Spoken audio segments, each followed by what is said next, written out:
illallah wahdahu la syarikalah ilahul awwalin wal akhirin wa ashhadu anna Muhammadan abduhu wa rasuluhul mab'utsu bil huda wa dinil haqq rahmatan lil alamin wa fajwatan lil abidin wa hujjatan ala man ba'atsa ilaihim ajma'in.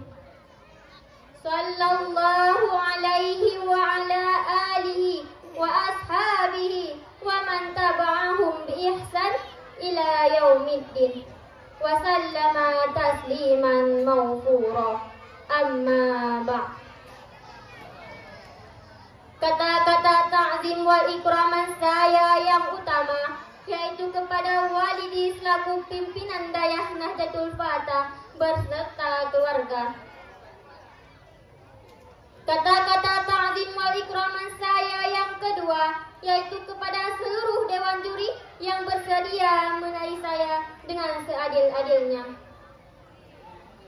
Dan yang ketiga yaitu kepada dewan guru yang masih bernaung di Dayah Nahdlatul Fatah yang berbahagia ini. Yang teristimewa yaitu kepada seluruh hadirin wal hadirat yang dirahmati oleh Allah. Ma'asyaral muslimin rahimakumullah. Syurga adalah tempat yang disediakan oleh Allah Subhanahu wa taala untuk orang-orang yang berbuat amal soleh. Tentu semua dari kita ini pasti ingin masuk syurga, bukan? Jawabannya tentu ingin sekali. Tetapi apakah kita mampu melaksanakan hal-hal yang dirindukan oleh syurga? Maka dari itu terbukalah dalam pintu hati saya untuk menyampaikan sebuah pidato yang bertema 4 golongan yang dirindukan syurga. Hadirin wal hadirat yang dirahmati oleh Allah. Ada 4 orang yang dirindui sama syurga. Syurga ngefans sama 4 orang tersebut. Syurga selalu menanyakan kabar tentang 4 orang ini. Syurga tidak tenang kecuali ia mendengar kabar dari 4 orang ini. Kenapa? Dikarenakan 4 orang ini adalah impian syurga untuk memasukinya. Rasulullah sallallahu alaihi wasallam bersabda, "Al-jannatu mustafatu ila arba'ati nafarin." Yang pertama, talil Quran. Yang kedua, wa hafizil lisan. Yang ketiga, wa mut'imul ji'an. Yang keempat, wa shaimi fi syahrir Ramadan. Syurga merindukan kepada 4 golongan. Yang pertama, orang yang membaca Al-Quran. Yang kedua, orang yang menjaga lisannya. Yang ketiga, orang yang memberikan makanan kepada orang yang lapar. Dan yang keempat, orang yang berpuasa di bulan suci Ramadan. Maka golongan yang pertama adalah orang yang membaca Al-Quran. Rasulullah sallallahu alaihi wasallam bersabda, barang siapa yakin bertemu dengan Allah, maka hendaklah ia memuliakan ahlullah. Terus sahabat Nabi bertanya, ya Rasulullah, apakah Allah Subhanahu wa taala memiliki ahli dalam dunia ini? Terus Rasulullah menjawab, "Na'am." Ya, benar. Terus sahabat Nabi bertanya lagi, "Siapakah mereka ya Rasulullah?" Rasulullah menjawab, "Ahlullah Allah Subhanahu wa taala yang berada dalam dunia ini adalah orang-orang yang membaca Al-Quran." Maka barang siapa yang memuliakannya, maka Allah Subhanahu wa taala akan memuliakan orang tersebut. Dan barang siapa yang membencinya, maka Allah Subhanahu wa taala akan membenci orang tersebut. Oleh karena itu, pergunakanlah lisanmu untuk membaca Al-Quran. Basahilah bibirmu untuk membaca Al-Quran. Murajaahlah dengan Al-Quran agar kita dapat oleh surganya Allah. Yang kedua, orang yang menjaga lisannya.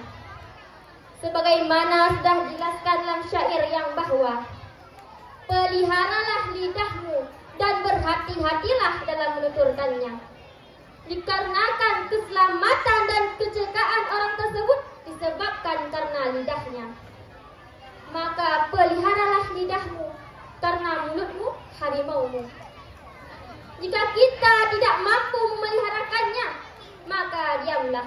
Sebagaimana sabda Rasulullah sallallahu alaihi wasallam, "Man kana yu'minu billahi wal yaumil akhir falyakul khairan aw liyasmut."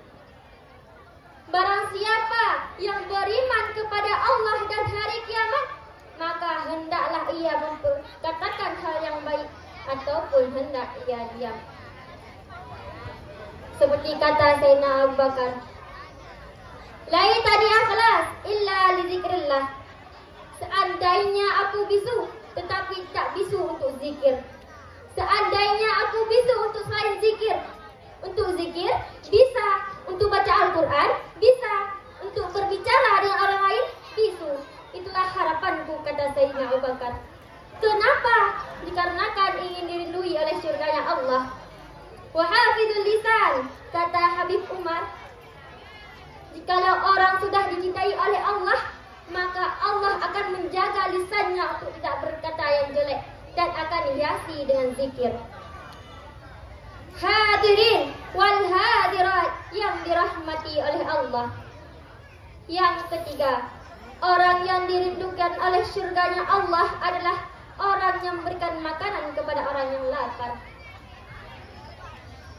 Nabi Muhammad SAW menganjurkan kepada kita untuk mengasihani orang-orang seperti demikian. Kenapa? Dikarenakan mereka perlu bantuan daripada kita.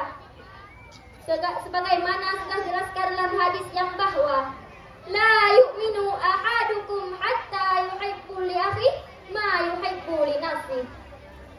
Tidak sempurnanya iman seseorang apabila ia tidak mencintai saudaranya sebagaimana ia mencintai dirinya sendiri. Lukmi fi badanil ja'i khairim min mina'il jami'.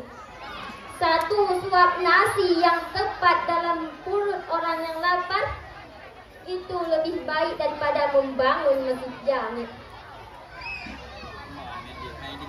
Yang keempat, orang yang dirindukan oleh surga adalah orang-orang yang berpuasa di bulan suci Ramadan. Mengapa demikian? Dikarenakan puasa adalah salah satu daripada tertegaknya agama Islam. Sebagaimana sudah dijelaskan dalam hadis yang diriwayatkan oleh Abi Abdurrahman Abdullah bin Umar bin Khattab radhiyallahu anhu. Buniyul Islamu ala khamsin, syahadati an la ilaha illallah wa anna Muhammadar Rasulullah wa iqamis salah wa ita'iz zakah wa hajjil baiti wa shaumir Ramadan. Berbicara tentang puasa, beberapa bulan ke depan kita akan masuki bulan suci Ramadan. Oleh karena itu, pergunakanlah bulan suci Ramadan sebagai bulan tarbiyah, bulan pendidikan, bulan kesabaran, menahan haus dan lapar, mengengkang hawa nafsu. Dan jadikanlah bulan suci Ramadan sebagai bulan kebaikanmu. Dan kita perhatikanlah amal kebaikan kita masing-masing. Dan jangan sampai kita tidak bisa menjaga semua ini, sehingga pahala-pahala yang kita berpuasa menjadi terhapuskan. Antum, orang yang berpuasa di bulan suci Ramadan, kabar gembira bagi antum. Antum telah dirindui oleh surganya Allah. Jika ada orang yang berpuasa di bulan suci Ramadan meninggal, maka surga memanggil. Itu bagianku, itulah yang aku cari, kata surga.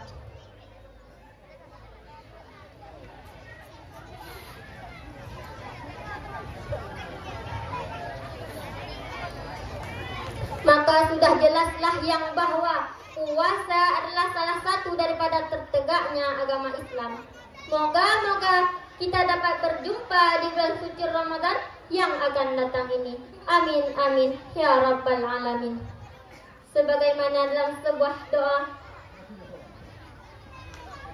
Syailillah ya Ramadan, Syailillah ya Ramadan, Syailillah ya Ramadan, bil qabul wal ghufran.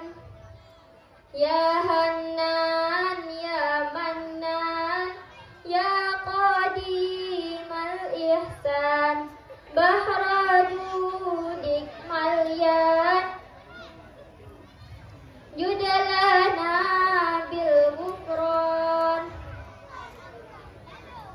Hadirin wal hadirat yang dirahmati oleh Allah,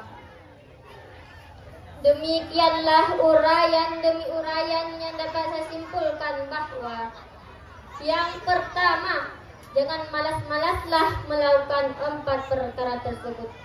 Dikarenakan dengan 4 perkara tersebut adalah salah satu jalan menuju surganya Allah. Yang kedua, sungguh amat besar kecintaan Allah Subhanahu wa Ta'ala kepada orang-orang yang melakukan 4 perkara tersebut. Yang pertama, talil Quran, orang yang menjaga Al-Quran. Yang kedua, wahafidul lisan, orang yang menjaga lisannya. Yang ketiga, wa mut'imul ji'an, orang yang berpuasa, orang yang berikan makanan kepada orang yang lapar. Dan yang keempat, wasa'imil fi syahri Ramadan, orang yang berpuasa di bulan suci Ramadan. Seperti dalam sebuah selawat, inna fil jannati nahran min laban, inna fil jannati nahran min laban, li aliyin wa husainin wa hasan, li aliyin wa husainin wa hasan, hubbu ahlil baiti fardun indana, hubbu ahlil baiti fardun indana, wa bihadzal hubbi la nakhshal mihan, wa bihadzal hubbi la nakhshal mihan, wa man kana muhibban lahum, wa man kana muhibban lahum, yadkhulul jannata min khairi hazan, yadkhulul jannata min khairi hazan. Hanya ini yang dapat saya sampaikan. Si bak kaya pucuk gotimah, umpama nalung dipineh paya, ulun anu min ilme golong punoh, golong tad mutu'oh ni bak pegahaba. Pak Taufik jahit kupiah untuk menuntut ilmu. Wabillahi taufik wal hidayah. Wassalamualaikum warahmatullahi wabarakatuh. Yang barusan tampil atas nama Badrun Nafis yang memegang nomor